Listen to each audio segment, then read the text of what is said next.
19واں باب چوتھی اور 5ویں آیت۔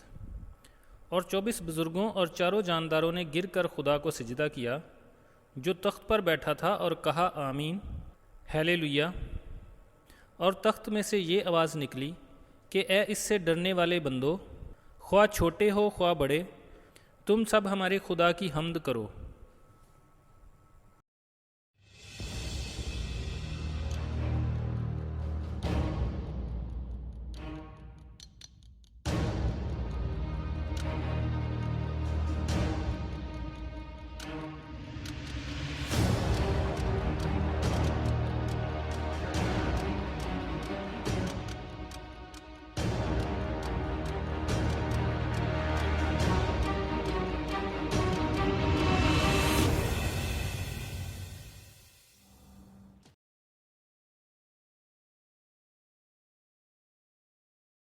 جب بڑی جماعت خدا کی تعریف کرنا بند کر دیتی ہے تو الہی دربار میں بیٹھے ہوئے چاروں جاندار اور 24 بزرگ خدا کے تخت کے آگے گر کر سجدہ کرتے ہیں اور آمین کہہ کر اس کی تعریف میں شامل ہو جاتے ہیں، کیونکہ آمین کا مطلب ہے ایسا ہی ہو۔ 24 بزرگوں کا تعارف چوتھے باب میں کرایا گیا تھا، اور جب کبھی یہ مکاشفہ کی کتاب میں پھر ظاہر ہوئے وہ خدا کے سامنے گر کر سجدہ کرتے ہوئے نظر آئے۔ اب اس آیت میں آخری بار نظر آتے ہیں۔ یہ 24 بزرگ کلیسیا کے نمائندے سمجھے جاتے ہیں۔ یہ ہمیشہ خدا کے فیصلوں کے راست اور درست ہونے کی تصدیق کرتے ہیں۔ ہم بھی اس دنیا میں شاید کبھی کبھی خدا کے فیصلوں کو نہ سمجھتے ہوئے بڑبڑاتے ہوں کہ ایسا کیوں ہوا، لیکن جب ہم آسمان میں پہنچیں گے تو ہمیں آسمانی سمجھ عطا کی جائے گی اور ہم خدا کے نقطہ نگاہ سے دیکھنے کے عادی ہو جائیں گے، اور پھر ہم بھی 24 بزرگوں اور شہیدوں کے ساتھ مل کر یہی کہیں گے کہ اس کے فیصلے راست اور درست ہیں۔ 24 بزرگوں اور چاروں جانداروں کا شہیدوں سے مختلف طریقے سے تعریف کرنا ظاہر کرتا ہے کہ وہ خدا کے سامنے گر کر سجدہ کرنے کے مخصوص طریقے کو کبھی نہیں چھوڑتے۔ بعض ایماندار عبادت میں کبھی گھٹنے ٹیک کر دعا نہیں کرتے، اور اگر وہ کر بھی لیں تو بہت جلدی تھک جاتے ہیں، لیکن انہیں معلوم نہیں کہ خدا کے دربار میں ہمارا کام ہمیشہ عبادت کرنا ہی ہوگا۔ خدا بے حد تعظیم، عبادت، پرستش، سجدہ اور حمد کے لائق ہے۔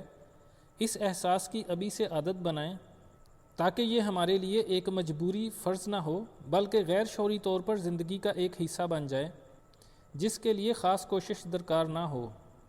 یہ چار جاندار اور 24 بزرگ مکاشفہ 4 باب سے 19 باب تک کئی بار خدا کی تعریف اور ستائش کر چکے ہیں، کئی بار گر کر سجدہ کر چکے ہیں اور بہت سے مختلف کاموں میں حصہ بھی لے چکے ہیں، لیکن انہوں نے ہیلیلویا کا لفظ پہلے ایک دفعہ بھی استعمال نہیں کیا۔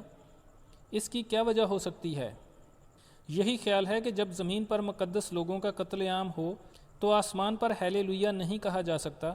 جب زمین پر بت پرستی ہو یا ایک انسان خدا بن کر پرستش کروا رہا ہو اور خدا کے نام پر کفر بکا جا رہا ہو اور خدا خاموش ہو تو ہیلیلویا نہیں کہا جا سکتا، لیکن جب خدا کا انصاف اور راستی کی عدالت ظاہر ہو اور خدا گناہ گار کو سزا دینے کا قدم اٹھائے تب اس کی تعریف کے لیے ہیلیلویا کہنا پڑتا ہے۔ یہ آواز کن کے لیے ہے؟ یہ آواز خدا سے ڈرنے والے بندوں کے لیے ہے۔ کیا یہ مخصوص بندوں کے لیے ہے یا خدا کے سب ڈرنے والے بندوں کے لیے؟ بعض علماء کا خیال ہے کہ یہ اس بڑی جماعت کے مخصوص بندوں یعنی صرف شہیدوں کے لیے ہے، لیکن انگریزی کے سب ترجموں میں all کا لفظ آیا ہے جس سے ظاہر ہے کہ سب ڈرنے والے بندوں کو کہا گیا ہے۔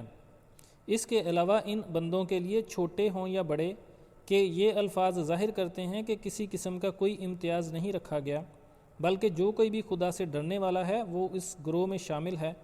اس میں آسمان کے شہید اور زمین کے مقدسین دونوں شامل ہیں۔ یہ آواز ان سب لوگوں کو جو خدا سے ڈرتے ہیں ایک دعوت دیتی ہے، اور یہ دعوت خدا کی حمد کرنے کی دعوت ہے۔ 2 دفعہ آسمانی لشکر خدا کی تعریف کر چکا ہے، پہلے شہیدوں کی جماعت نے کی، پھر 4 جانداروں اور 24 بزرگوں نے کی۔ شاید انسانی عقل یہ کہتی ہو کہ بہت تعریف ہو چکی، اتنی ہی کافی ہے، لیکن خدا کے تخت میں سے آواز دینے والے کا نقطہ نگاہ ہم سے فرق ہے۔ یاد رکھیں خدا اس قدر تعریف اور ستائش کے قابل ہے کہ یہ ایک زندگی کافی نہیں کہ لائق طور پر اس کی تعریف کر سکے، اس کے لیے ابدیت چاہیے۔ ابد تک خدا کی تعریف ہوتی رہے تو خدا اس تعریف کے لائق ہے۔